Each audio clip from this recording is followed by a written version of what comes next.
Welcome to Positive Philter with your host, Philip Wilkerson, a podcast that focuses on friends, family, health, and career, with a little self-help along the way. Please join me in this journey for self-improvement, and I hope what I have to share will make you a better person, thus making the world a better place. I hope you enjoy the show. I hope you enjoy the show.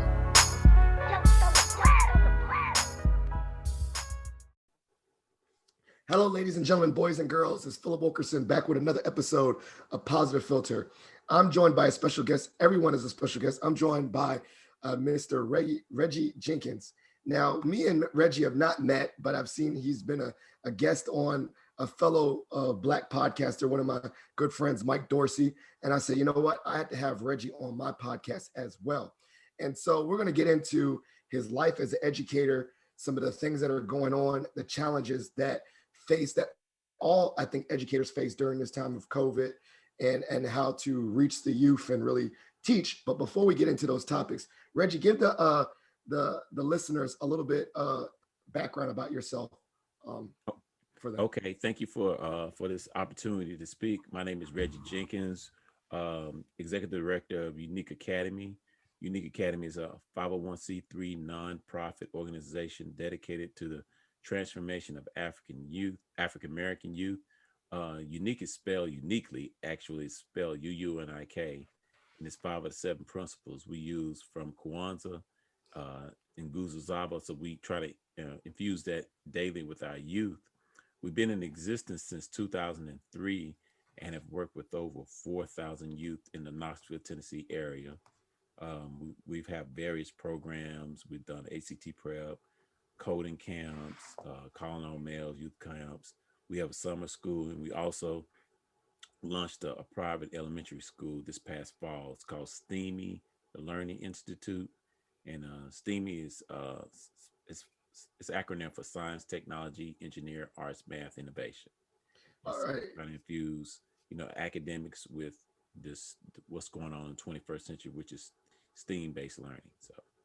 Yeah, like you said, Steamy, you made a shout out to the arts, and I know there's big wave for STEM, and we kind of forget, man. Like, what about them liberal arts guys like me and all the creatives? And I think we also know that different types of learners, you can get them in different ways, and not everyone has the mathematical or science base. Like, we want to embrace all different types of learners. So I love that. So you say you have a private academy. Which obviously kind of branched off. What made you branch into your journey of opening your own school rather than, stay within, I guess, the public school system, and realize that you wanted to do it on your own or make your own educational institution? Well, I guess it's been a brainchild of mine for some years now. It's even before I started Unique, I wanted to do something exclusive for our children on our own terms and our own dime or whatever. But really, what was the catalyst? Two things was the catalyst. First, about 5 years ago, I started like doing a summer school because the youth I'm working with, as they go to middle school and high school, they was getting further and further behind. And during the school year, most of particularly our male students are busy, sports, all this kind of stuff, and it just took them out to where I couldn't get them. After a certain age, they just didn't come anymore, and they was involved in all these other extracurriculars. So I thought about the summer times, but even the summers for my middle school and high school was real busy, and so I went younger. And so I started working with middle school and high schools, and then I went younger when I did my summer schools with 5 to 10 year olds, and I could get plenty of them. And so working with them through the summer, we do a 7-week course in the summer. And what I found out is after that 7 week, they go back to school. Many of them are so far ahead that they're bored, they're acting out in class, parents calling me, whatever, because we it's very rigorous academically. It's rigorous in the summer, but they are ahead. And so, I thought that was going to be an ongoing problem moving forward, because I've had a 4-year-old, and he started off me. Now he's doing the first grade, but he's actually should be in the second grade, and that kind of thing. So, and then COVID hit, and clothing has been a blessing and a curse. Fortunately for a lot of people lost their lives, but at the same time, it's been opportunities for others. And so here in Tennessee, they didn't do, I don't know, what they did in your area as far as schools, but when they shut the schools completely down here, and children was out of school from March to August, mid-August, late September. And what I was doing was, I have friends that educators in Nashville, Atlanta, DC. So I'm calling around, talking to people, and they telling me they just went straight to Zoom. Well, these children here just sitting here, and actually, 2020 for all practical purposes was a wash for students here, because last January they was out of school for we had a lot of floods. They let out of school. Then they had the flu, and so they may have been in school 3 weeks, January and February, and then COVID hit. So they haven't been in school. So I was kind of ticked off because I didn't see any efforts to educate our children. And I even heard of one particular school, a upper middle class school. They was doing it on the low, and the school board, the county, found out about it, and they shut them down because they was teaching. The parents wanted them to do some Zoom or whatever, and they shut them down. And so it just kind of ticked me off. And instead of me just being ticked off, it's like, I got to do something else. Now, I did do my summer program during COVID last summer. I had 16 boys, and the parents dropped them off, picked them up. We kept them 6 feet apart. The table 6 feet, people sanitized, and we did that for 7 weeks, and we didn't have any problems. And so I just wanted to keep that momentum going. And so I wanted to do something else. And that's why I wanted to do a private school. So I started with less than a handful of kids, and we was using the facility, but we had to switch to virtual because it was just some things going on in that facility that wasn't conducive for the children. So I switched them over to virtual, and they're still doing good. The children are doing good, and they're learning. And I'm pretty sure a lot of my children are ahead of the children, their peers in the public schools, because they're on again, off again. They're virtual and not virtual, and the children are going through a lot. People don't count for the mental and emotional anguish of a child going through all this trauma. So that's kind of why I created the school. And that was quite, I mean, it is very different. I'm up here in Virginia, so we had a very different opening and closing and hybrid. And so we had a very different experience, which is very interesting to see how this has affected education state by state with different ways that the states are handling this. So what facility, like, were you doing this out of your home, or you had to pay rent to Yeah, another I had to pay rent location? at a local. I paid rent at a local Y, but it's just like I Hmm. said, it worked from September to like January, in January, but they had some changes, some stuff going on. It just wasn't stable, and so I just made a decision to go virtual with the kids until the end of the year, until I find a building to do it full time in the fall. Now, also with that, are you doing this alone, or you got a team with you? And it's just me for right now, just me. Wow. So how do you manage obviously instruction and curriculum development at the Yeah, same that's how time? it's a Because I was beat. about to say, like, you have to build curriculum, Yeah, build it's a a beast, and that's course. why I took a small handful of kids.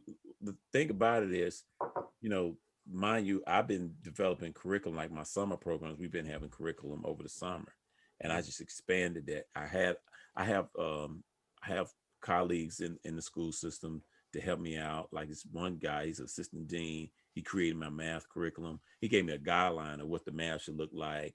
And the English, I can take care of the rest of the stuff because I'm super aggressive with my children. Like I got second graders, and a lot of the stuff I just use my own imagination, and they have a lot of resources for teachers out here online that you can get digital stuff from.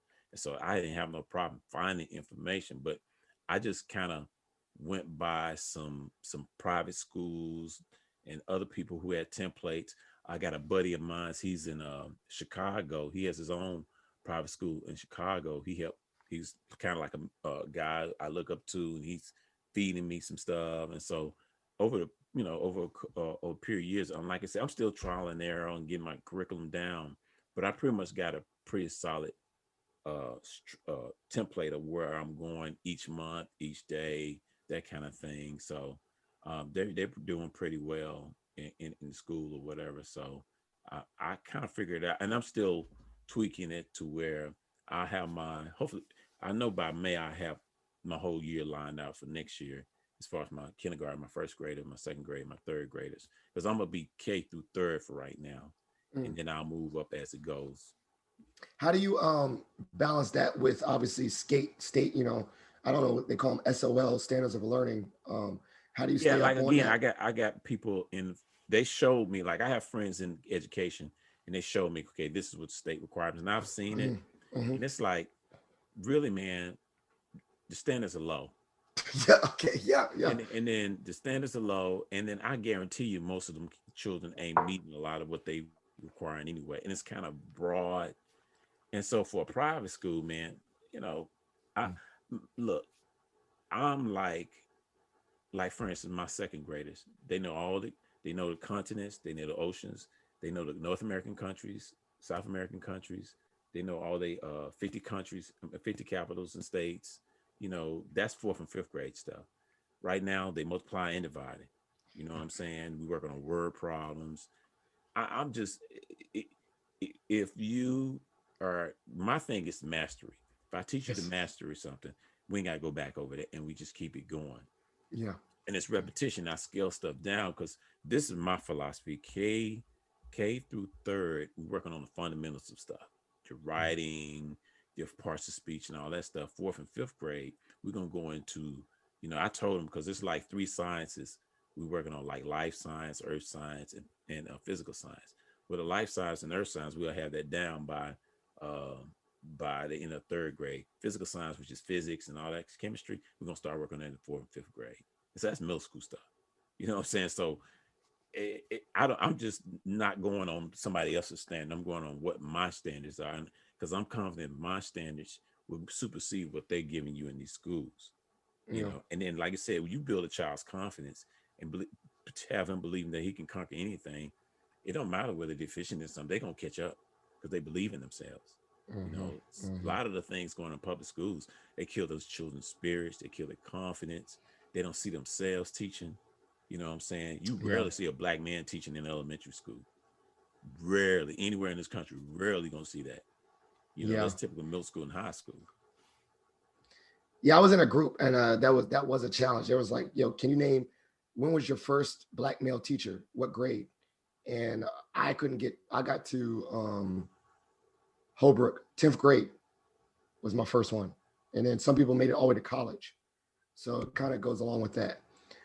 One of the things I read, and I'm always interested, I'm reading random stuff, was that there's like this, I don't know if it's really called the fourth grade syndrome, where I think children, especially black male students, really enjoy learning. And then they get to like fourth grade, and there's like this transitional period. I guess they're disciplined a little bit extra hard than other kids. There's statistics that black male students get detention and all that disproportionately to other children. But they said it's like some switch in the fourth grade. I don't know, maybe it's the fourth grade or fifth grade.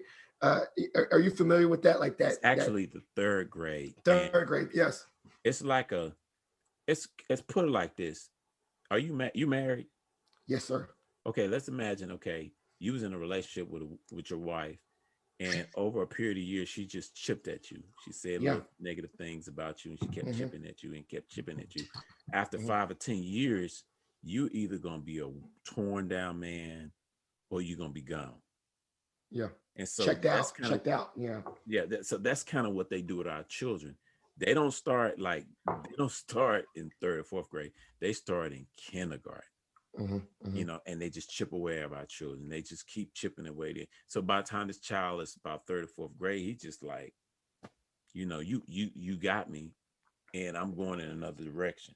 You Hmm. know what I'm saying? Hmm. And they tell them that they can't learn. Like here in the state of Tennessee, they passing just two laws is gonna negatively impact black children. First, they got a bill they trying to get passed is that teachers can ban a child forever out of her classroom. She can Like an kick them out. expulsion. Yeah. Yep, forever for any. And this is not like, these are elementary age kids. This is going to elementary age kids particularly. They ain't talking about middle school. They talking about elementary age kids. They can kick them out of the classroom. And you talking about disruptive and all that stuff. And then the third one is, the second bill they passing is, if a child is not proficient in reading and math, and by the time in the third grade they're gonna retain them. And so That's that whole thing. They ain't trying to fix what's on the front end, like teaching them phonetics, giving them some skills to so when they get to that point, they ain't got that problem. They just thinking it's going to retain them, and that's going to target particularly black males. You know what I'm Yeah. saying? Because first of all, you got majority of the teachers in the country are white and female, and they don't look at our children like children. They look at them children like if they was some 15, 16-year-old, whatever. They treat them, they call this term called adulteration. That's how they treat our children when they're younger, and they treat them like they're adults. And they think these young boys are aggressive, whatever, and they don't know how to handle them, so they want to kick them out. And they want to get rid of them, the children. And we're just not ready for that. And then you got with COVID, that's an additional problem that we're going to have. So yeah, by third grade, these children's spirits is Yeah. changed, is killed. Your child come out of the world, energy, want to know everything, ask a million questions, and that's why I said public schools is killing fields over a period of time. I just kill your spirit, keep killing your spirit, keep programming you to believe in something that you're really not, and there you go. Yeah, and it's systemic, and then it's hard to recover. I mean, there's no, I'm not going to say hopelessness. I Mhm. mean, because you see, get the right teacher in high school, get the right teacher. I mean, you can touch a child and get to them, but it is a lot of work, and it probably take a lot of reworking rather than building it, instilling that confidence throughout the process. And so by the time they get to high school or college, they're confident. But I definitely, I'm on the other end, and I'm in higher education, and there's a lot of initiatives to retain and support Black male students, Mhm. because what we've even noticed is that Black male students are, we'll look at demographics and say, okay, our Black students are doing well, but I will be totally transparent that it's Black females carrying the Black male students in regards to the grades and GPA and all that stuff. And so I really do view this importance. I'm in higher ed. I got my lane. I know when I need to help, and I'm really doing big things Yeah. to try to do that. And I'm not saying at all it's too late, because as I said earlier, that I don't have this hopelessness. Whenever we can get to someone, we can help them. Yeah. But I do early on see what you're saying too. Is a systemic issue, and this is bigger than higher ed. It's throughout the whole educational Yeah. process. And And how so do we do that? we just need to have links throughout a child's life. Hmm. Particularly black men. We need to have black men in the beginning, middle, and carrying on to life. Like there's an African tradition, like they say every 7 years a male child goes through transition. And Yeah. so every 7 years they have somebody to lead them to that transition: 7, 14, 21, 28, 35, 42. And every transition you go through, they have elders, or they have somebody older who's been there, can lead you to that transition. That's what we need more of in our cities and our communities, particularly in the academic setting. We need that person, even if they're not in the school. They can be after school, they can be a Saturday group, they can be whatever, to help that child transition from one stage to another. And it should be a group of guys, group of men doing that for that child. And then, what'll happen is that child will get on board. So when that child's 21, 25, they'll go back and do the same thing. And they help with that transition, because we all have lanes. We just have to find that lane and center that towards how's that making the world better, particularly when it comes to our people. I love it. First of all, I'm smiling like, 7 is a very special number, um, you know, to me. And also, additionally, I've seen that that's like mentorship programs, like Mhm. participating. I was in one, I think you said 14. I was at one. I was in that, I think 10th grade, I was in that area for that. It was an all Black male class Yeah. with Holbrook. And that was an instrumental, like that was a life changing program or class for me in high school. It was an extracurricular Yeah. 7 period class. And I'm thinking about all these transitional periods, like in college, all Black male groups of, at college, I was participating in an all Black group Yep. called Bond. And now I'm 36. So I missed that 35 window, but I definitely seek, as you said, mentors. I have a mentor myself, but also now I'm in that age where I'm like, I guess I am mentoring that 28-year-old and that 21-year-old. So I'm helping with those transitional gaps. I love that. Like Yeah. now it's reframing that. I do it. Like I think that as Black males, we have a responsibility at those gaps. Yeah. When we get older, to reach back, in 7 years and reach out to that person that's, I guess, in a different generation than us. Yeah. I love that. So I guess, going back to the presenting problems. I mean, you're doing a lot of it. You're what do you foresee as the future of your school and, I guess scalability? I mean, Well, this sounds that's a wonderful. great question. Like, So how do you view it? so what I see and or see is my idea of, and this is before COVID, but COVID solidified it. I think we need to scale down education. What I mean by, you shouldn't have a building of 500,000 people in it. You should scale it down. You know, like my goal for STEAM Learning Institute, no more than 50 children in one particular campus. And I want to create a system. My model of a system is Chick-fil-A, strangely enough, because regardless of, COVID, whatever, they have a system that they operate, and it operates so efficiently that you can just plug and play. You can plug in somebody. They have the customer service is always on. You know, the, it's COVID. I mean, you can go anywhere in the country, I'm pretty sure, and they have a line of cars, but they get them in efficiently, in and out. The service is the same. I want education should be like that, especially in the elementary age. We're not dealing with physics and biochemistry. We're dealing with fundamental stuff. I can teach an eighth grader to teach, phonetic skills. You should scale it down to where somebody else can do that. And then also with classrooms, what I do with my classrooms is a, you know, traditional classrooms are, okay, one person in front of the classroom, everybody's paying attention to this person and they regurgitating or whatever, doing that.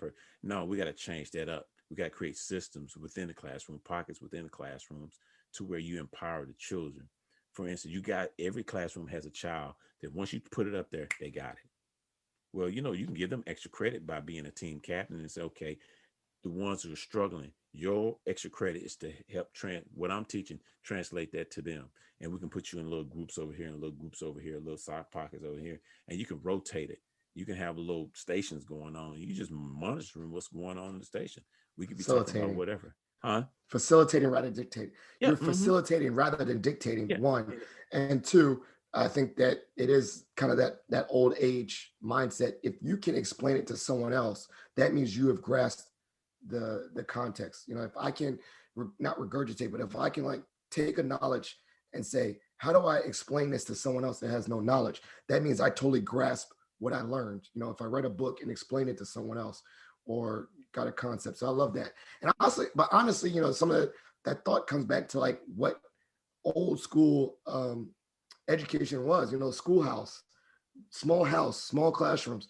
The only thing I'm thinking about though with that small house and small classrooms is that I think historically that was tied directly to the elite.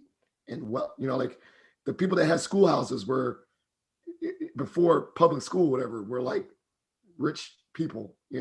So how do Not we? necessarily, because we went to those schoolhouses too. Like one of the books when you work with young people, and you like, a lot of our books of Black authors, and I talk about historians. I teach the kids their history and whatever. One of the books is about Rosa Parks. This book I can never forget. The bus, if a bus could talk, is about Rosa Parks, and about how she grew up. And she grew up like that. She went to a small little white, little church, little school Yeah. with X amount of kids. Now they stopped at a certain age, but they did experience that. And Mm. she grew up with her grandfather in the farms in the backwoods of Alabama, whatever. So what I'm saying is, I understand the elite, because like I'm a private school, and that's another thing. Mhm. I'm getting individuals to donate. Like we got this drive for 25, and I'm trying to get X amount of people to donate $25, which would go to tuition, to scholarships for my children. I'm not just catering to those who can pay. I want Mm. to cater to the children who can't, so the parents can be like, look, you may not have all the tuition, but whatever, we're going to supplement, but you're going to provide some kind of service, whether it be helping out here or doing something. So we're more of communal. But I want to scale it down, because I want to make sure the scaling down is for the impact.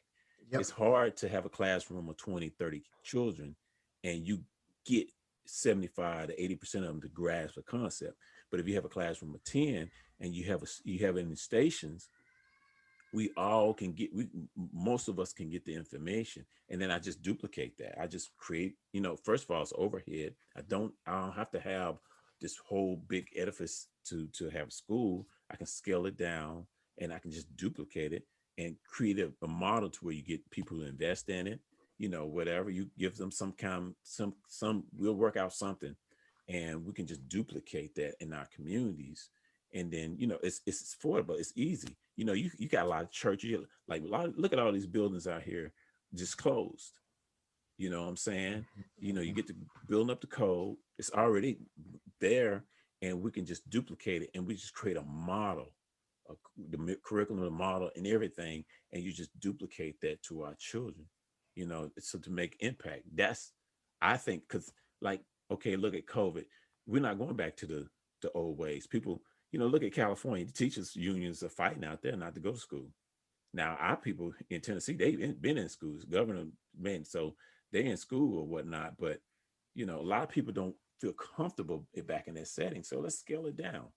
Let's say, you don't have to go in a classroom of 30 children. You can go in there with 10. I had 6-foot tables. They sit in a table. You can have your mask, sanitizer, whatever, and you can educate the children or whatever. For us, we got to change, because it's we can keep the public schools and all that stuff, but we're losing so many children that are geniuses, before middle school. I mean, middle Yeah, school. They here middle school is like, it used to be ninth grade. Now it's going back down before a kid dropped out of school. So we got to do something different, in my opinion. I agree. And then, so what about some of the unexpected expenses or logistics that you thought of? Like, I know you got the hat on for the educator, but like, what are some unexpected things that you never thought of? Like, I'm thinking like the lunches or the buses or transportation. I don't know. What was something unexpected that you were like, wow, like this is what Well, really you know what? goes Like I into a said, school? with COVID, like most of my parents, they pick them up and drop them off. But with COVID, the only thing, because a lot of those expenses I haven't had to meet just yet. Like Mm, even with private school, like, because I'm starting off, parents know you got to feed your child, bring your lunch or whatever. But mhm, even mhm, still, I have a connection. If I make a call, I make a rate people. I have people who will donate this and donate that. I I've been doing this since 2003. So even before the school, I built a reputation where I am, and so people know what I'm doing. Now I think a lot of that will come when I get this building. But even still, what I did was, I had this young lady. She's out of Memphis, Dr. Stephanie Hill, and she helped create 3 charter schools in Memphis, one in Mississippi. And so when she saw I was talking about lunch in the school, she's like, "Look, I can help you with the operational costs. I know what it takes to operate a mhm, school and all that stuff. mhm, We're gonna create a business plan. We're gonna create this, that, and the other.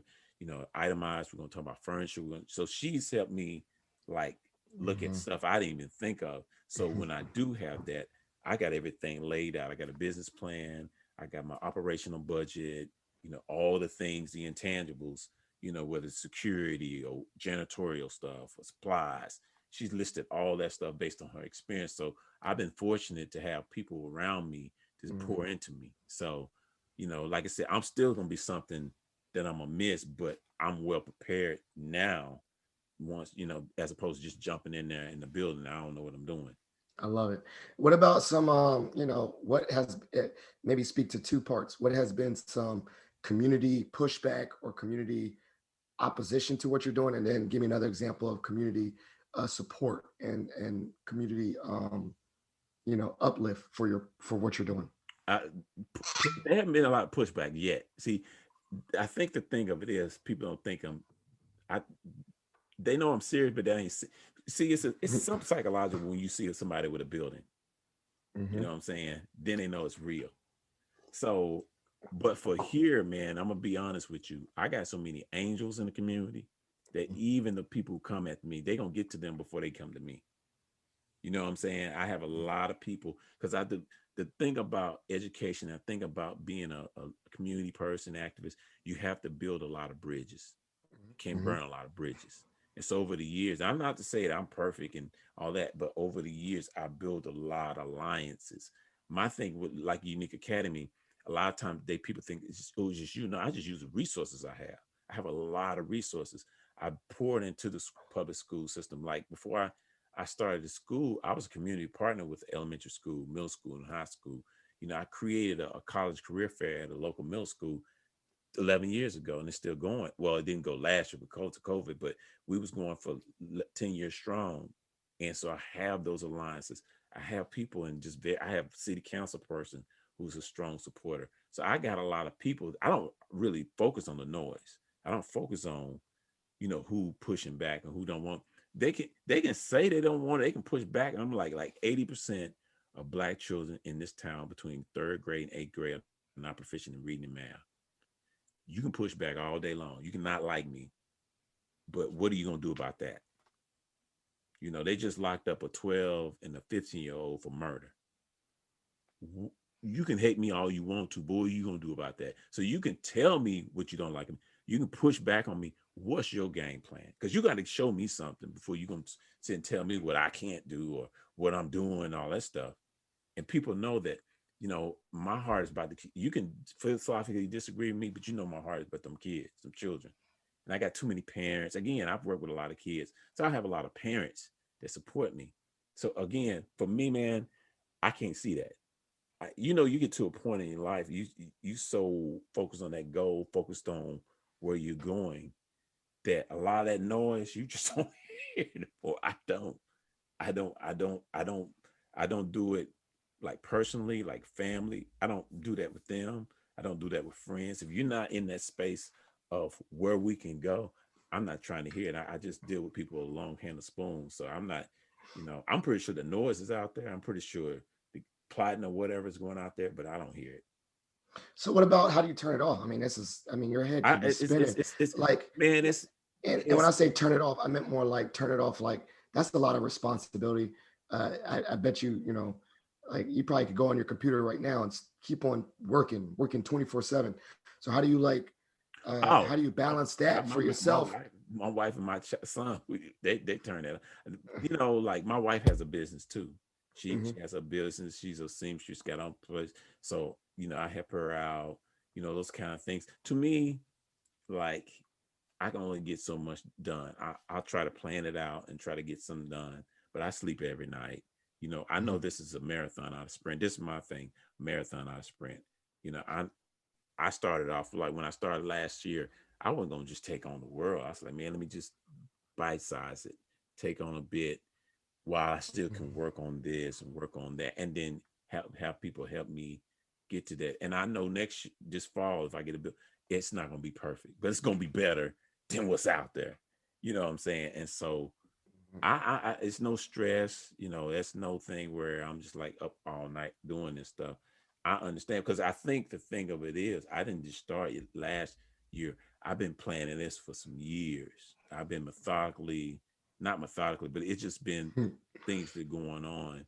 So I won't burn out, because that's why I'm trying to create a system to where, like, I don't know if you ever read Robert Kiyosaki, Rich Dad Poor Dad. I heard that. I heard of the book, but I haven't Yeah, read it check yet. that book out. But they Yeah. have this thing called, here's a cash flow quadrant. So we fall in these four quadrants. You have employee, self-employed, investor, and business owner. Now, most of us fall into the employee act. We work hard, we Yeah. tax hard, all that kind of stuff. And then the self-employed person is the mom and pop person. They work hard. They work harder than employees. If they can't take no days off or whatever, they just as tax heavily. If they're sick, the business sick. Yeah. Okay. And then you have people who invest, who just got a little money and they just invest and make their money off of investments. Then you have the business owner. That's the McDonald's, that's the Chick-fil-A, that's the Amazon, that's all those businesses, Apples. They create a business, they create a machine, Yeah. the perfect building a machine, so it can work on its own. So whether I'm there or not, the machine is going to work. I don't think we do that as educators. I don't think Mm. we do that as creating stuff. I want to create that business model and create a machine. Now, yeah, it's going to be a lot of work in the beginning, but hopefully, if it get to that point, I can have a teenager run that machine and it's going to run. I can empower, like if I got my eighth graders right now, this summer they're gonna be working with my fifth graders on phonetic skills and stuff like, 'cause they know what I expect. And so if I can create that automation within the school and it's still excellent, then 5 years now I can be like, I'll still be there, but I don't have to be the one that's doing everything. I just want to empower other people to do what they do best. And so that's my vision of it. And so that's, but if it takes me, whatever it takes me, I'm not going to take on, but I can't, if I can't take 20, I just can't take, I take 10, because I want that to work. I want it to be perfected. And in the following year, I might can take 30 kids. And that's why I say I never take more than 50, because I don't want that many adults and that many kids. I want to keep a certain ratio. And if I get that perfected, I already got people in Nashville want this. I'm from Memphis. People, they want this. You know what I'm saying? They telling me they want this because they don't see nothing like this. And they've seen my work with children. So that's kind of, I don't, my juices are flowing. Yeah, I get certain days I get tired. Sundays I chill out. I'll be like doing nothing. It's gonna be there Monday. You just gotta figure out that thing, man. You know what I'm saying? Like if it wasn't COVID, we probably gone somewhere. We know we need all of us need a vacation. Yeah. Yeah. What I'm saying? Yeah. Yeah. I mean, all the stuff we go through, whether it be personal, business, family, you sometimes you just gotta get away, man. Just like kick it. But for me right now, I'm not in that lane to where I'm just, you know, about to stroke out over this thing. So I guess you already talked about it. So what is your North Star? What is your tunnel vision? What is your like guiding light? I'm get to this no matter what. What is that for you? Well, right now, like I said, short term, getting a building, starting a school. Mhm. Long term, having a couple of campuses, 2 or 3 satellite campuses, to where I can do the same thing and I can teach somebody else to say, hey, do you want to do this in Nashville? You can follow my model or you can pay me to consult and I'll show you how I did it, that kind of thing. And then just like Knoxville, Nashville, maybe Chattanooga, and Memphis. And if I can get those 4 or 5 campuses, I'm good. So you're staying in Tennessee, Tennessee, as they I say. mean, Stay. like I said, I can go anywhere, but like if somebody in Virginia wanted, I said, okay, you can create this model. This is like I said, Chick-fil-A. Chick-fil-A to get a Chick-fil-A franchise, you gotta make sure everyone around you, they want $10,000 Yeah. where Hmm. it's Yep. untied Yep. with no money or whatever, 10 grand. You got to get trained under them for a year or whatever they do. Go to their Hmm. school and they'll build it and everything with supply and build it. They take 65%, you take 35%. But 35% out of Yep. 10 to $15,000 a day times 6, that's still a lot of money. You still gonna rake in over 1 million. Why can't we do that for smaller entities, schools? And then, like I said, build curriculum, create avenues of income, because it's stuff that there's things that you can market. You can market it and sell it, and you can bring in residual income to sustain whatever you're trying to sustain. That's what my model is. It's like, okay, I can build curriculum. I can do certain things. Let me try to do those things. Like I teach ACT prep. I stopped teaching it live because that was just burning me out. Now that was just, I had to let that go. And so I'm going to create a model where I'm going to put it online and students can buy it all throughout the year and take it and do it at their own whim. Because like, I didn't realize it was 5, 6 years ago. I'm working with children and a buddy of mine or associate of mine was like, hey, can you help me with this ACT prayer? I'm like, why? I thought schools did that. They're like, nah, schools don't do that down here. And so I started helping him, but I found myself doing most of the work. So I was like, well, I'm gonna do this. I'm gonna do it under my dime in my house and my organization. And so it just started blowing up. I work with over 500 children here. And I was like, nah. And so I just want to put that model. I want to put some stuff online that parents and children can say, hey, digest this. Because there ain't a lot of Black content creators when it comes to education out here. Yeah. I look at YouTube, I look at all these people, and I'm looking at others. I'm like, where are we at? You know what I'm saying? I know there's a lot of educators, but where are we at? In terms of, having a university online that children may not understand a professor or their teacher, that 10th grade teacher. Like, I don't know what this is.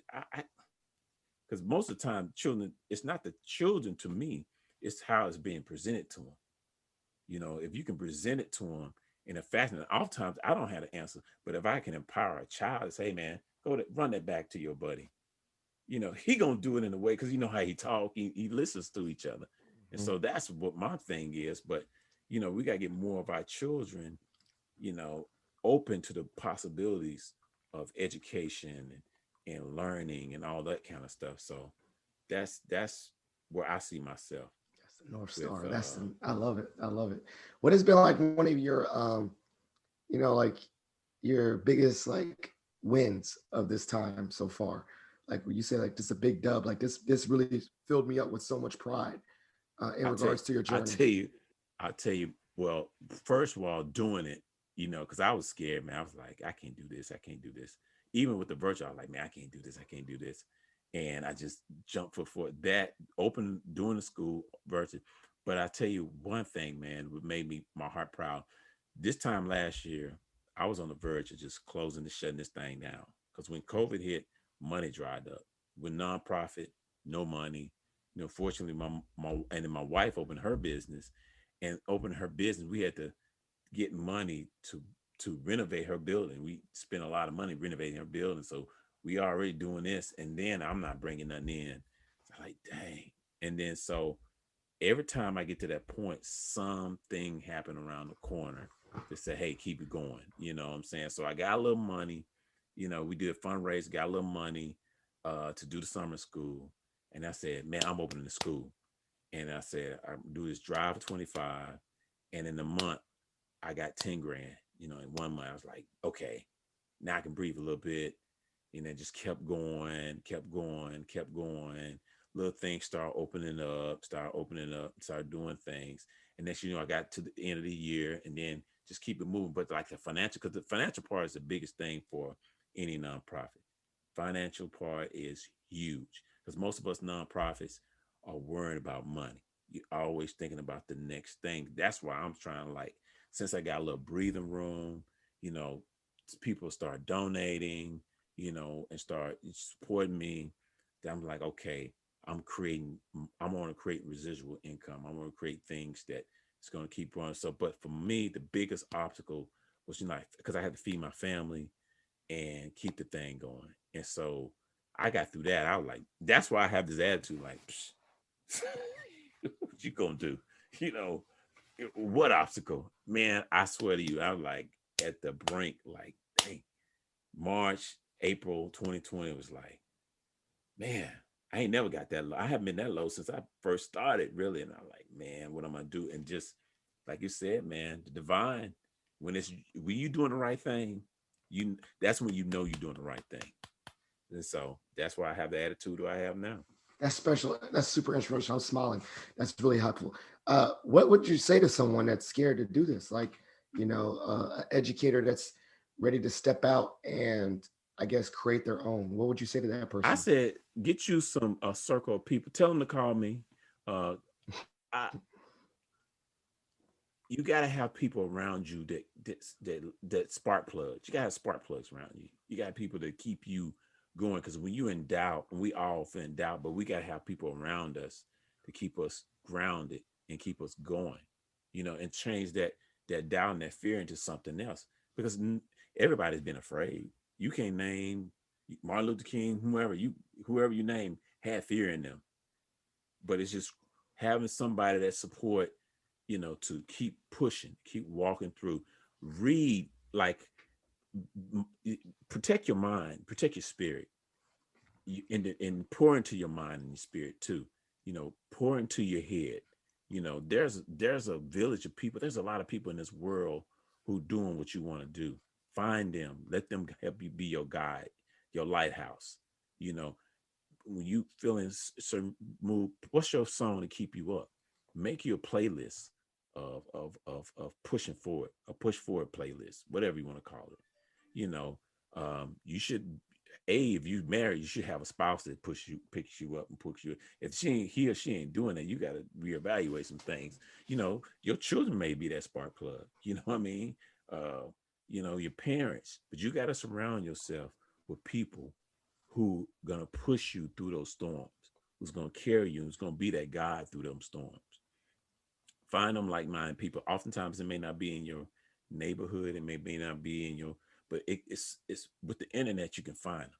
Because you found me through Mike, and Mike is my dude. You know what I'm saying? So you knew Mike, and you saying, well, if Mike I know his character. So whoever he's gonna bring to me's got to be somebody of that type person. So you just surround yourself, man. That's what I'm doing.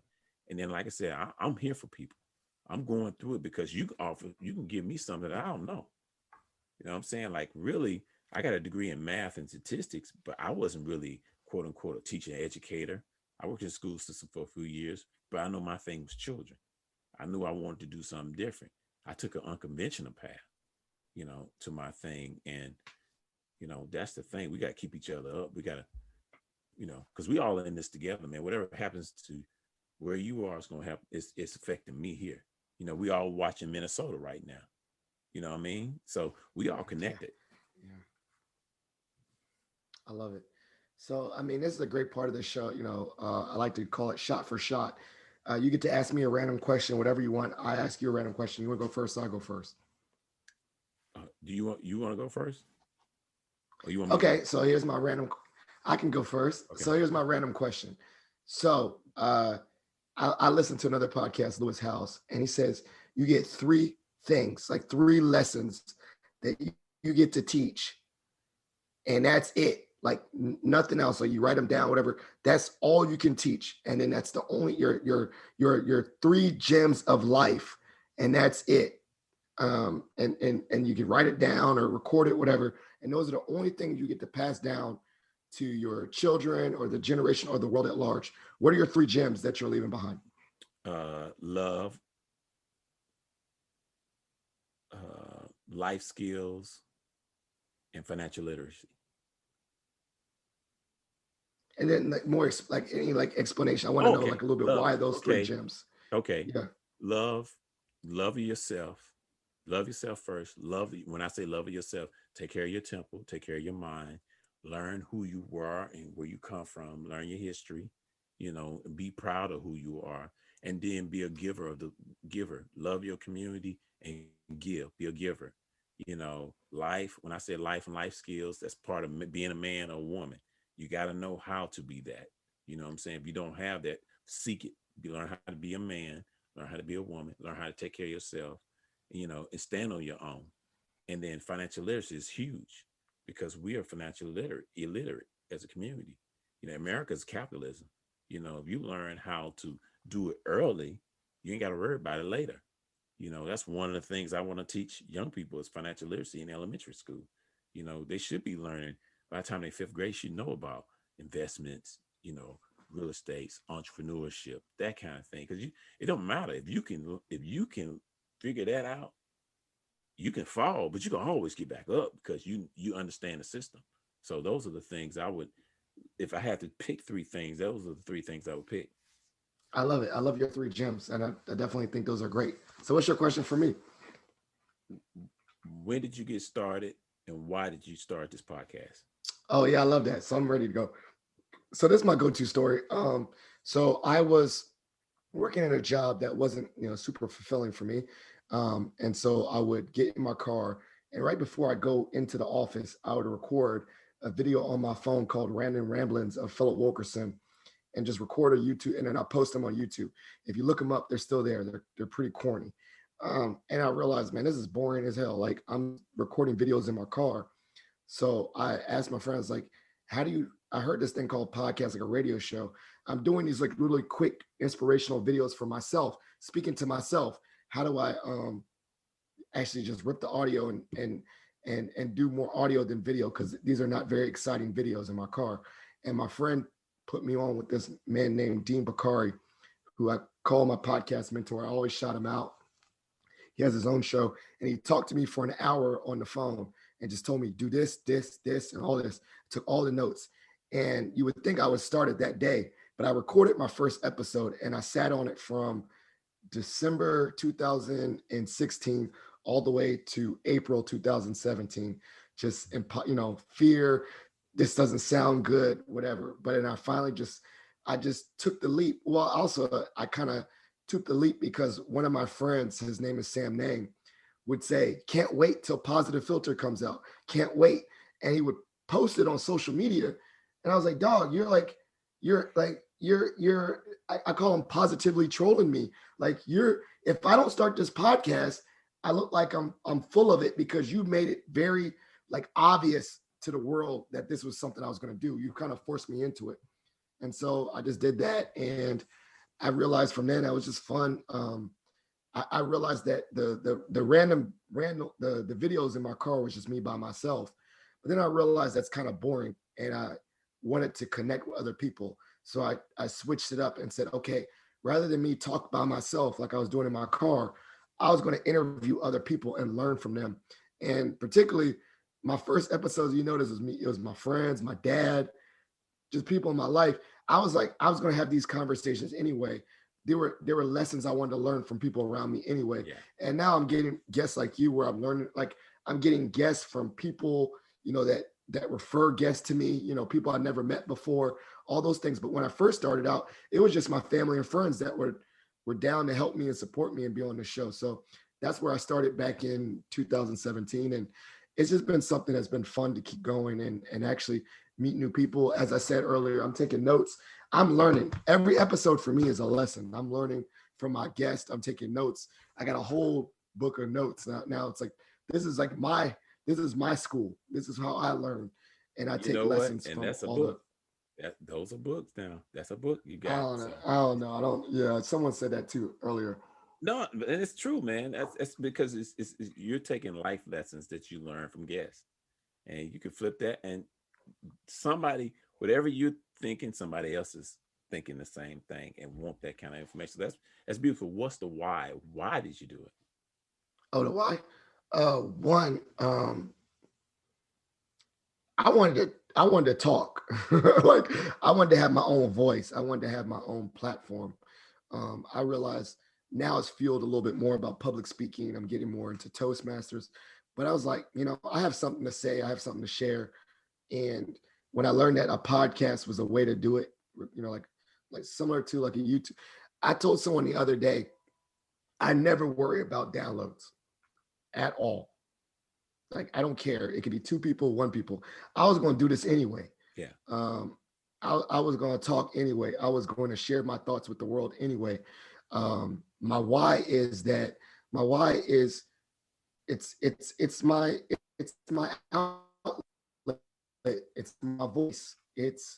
Well, that's also your voice because you're a guest, But for me, this is just my way to communicate with the world. And Cool. also, I realized too, as I gotten older, this is my time capsule. So if when it's my time to go, my son or my sons, both my boys, can go back and look up this RSS feed, or maybe I'll keep the audio in an external hard drive, and they can know who their father was Yeah. and who he talked to and what he learned. That's cool. And that's my why. I'll be totally transparent. I make no money. I got no sponsors, none of that stuff. But I do this.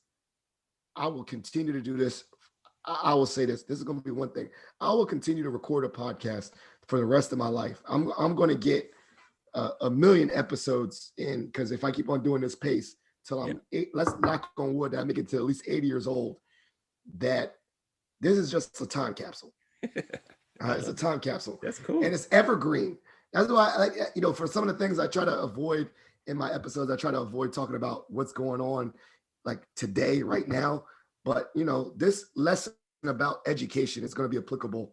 Well, hopefully the problems that you're trying to solve are better along the world of education is better down the road. But the lessons that we can learn from my episodes, they're still going to be the ones that I do about fatherhood and all that. They're still going to be applicable 20 years down the line. And so that's my why. And until someone said this, actually till no one says, till I say, I don't want to do this no more, I ain't going to do it. Because as I said earlier, I kind of like what you said.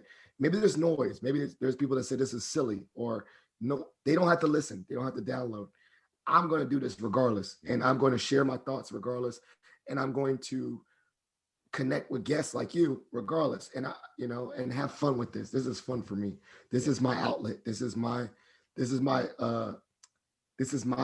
aspect of well-being. And honestly, during this COVID time, this has really kept me plugged in to have people in a Zoom to do this. I would say I do like recording episodes in person where me and my guests had the mic and we're in the same room, but I'll do this just as much too, connecting with people all over the country. So that's my why. That's my why. So we're at the part of the show called shout outs and plugs. Okay. Shout outs means you get to shout out anyone, show love to anyone you want to do. And then plugs are any way that you want the guests to follow up with you or things you're working on. I will make sure that I particularly write the plugs in the show notes so that whoever listens to this episode can click on the notes and we'll be able to follow you. So this is the stage set. Shout outs and plugs. Shout out to my wife, my lovely wife, support me day one, my son, my family, the youth that I serve and their parents, and the community that supports me, man. I got a lot of angels out there. I call them my guardian angels. And plug is, my name is Reggie Jenkins. I'm with Unique Academy, UUNIK Academy. You can reach me at my website, uniqueacademy.org. You can find us on IG, Unique Academy, Facebook, Unique Academy. You can give us a call, 865-384-4475. And also, I would like to encourage people, if you go on the website, like what you see, we have a drive for 25. We're trying to get 100 people to donate just $25 a month or $250 a year to support our efforts in educating our youth. And that's it, man. I appreciate you allow me to come on this platform, man. I know you're gonna be successful. You've been doing it for, what's it, 4 years now? 4 years now. Yeah, 4 years. So yeah, you going places, man. You keep going. I love conversations like this. So. Well, thank you so much. And I'm definitely going to put all that in the notes and all the ways for people to support you and follow your journey, and definitely have all the links in the show notes. So this is great. As a fellow educator, this really brought me a lot of joy. I'm taking lessons. You know what, Reggie?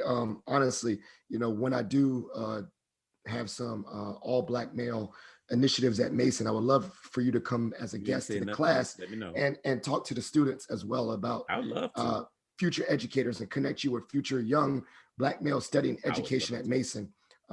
Because I think that you have a great. I can hire some of them. Oh, hey, if they want to move, I mean, we're in Fairfax, Virginia, but if they're down to move down to Tennessee, Fairfax, Virginia. Yeah, my grandmother lived there for years. Like DC. Yep, I know where Fairfax. I used to come there all the time. My grandmother. Where's she live in Fairfax? Well, she used to live in Fairfax. Oh man, I can't tell you. Yeah. I just know how to get there because from Knoxville, I go up 81, cut across 66 Richmond, and I go up in the backwoods, and because my step granddad, he would taught me how to get there instead of going all the way up and then cut across going to DC. I would go to backwoods. Yeah, man, I was doing that because she lived there from early 80s to 2000. She got sick and we moved. My mom and them moved her back down Memphis, and she passed away, down there. But man, I'm talking about 20 some odd years. I just make that road trip like religiously. I cannot tell you the street she lived. I cannot tell you, but I know Fairfax, Virginia, like the back of my hand. There you go. Roads, but I know how to get. Well, I'm at Mason right now, so George Mason's right up there. I know where it is, and it's changed quite a lot. So, as I said earlier, I'm gonna have to zoom you in to talk to these young students, particularly please do, man. Black male educators, because we do, there's some students that I think you can really, really impact, and I'll make sure and I'll zoom you in. Obviously, with technology, we got the smart classrooms where we just zoom them in, and so I definitely that'd be beautiful. Oh my God, yeah, that's most definitely. There you go, and so plug. So this has been great. Please support Unique Academy. Please follow them. All the links and corresponding social media stuff will be in the show notes for you to follow. Please share this episode with your family and friends. Supporting each other and sharing positivity is what this podcast is all about. If you have a voicemail for the podcast, it's 571-336-6560. That's 571-336-6560. Spreading positivity is a movement. Thank you for listening. Thank you for listening to Positive Philter, a podcast that focuses on family, friends, career, with a little self-help along the way. If you enjoyed this podcast, please share it with your family and friends, and like the Facebook page, Spreading Positivity a Movement. Thanks for listening.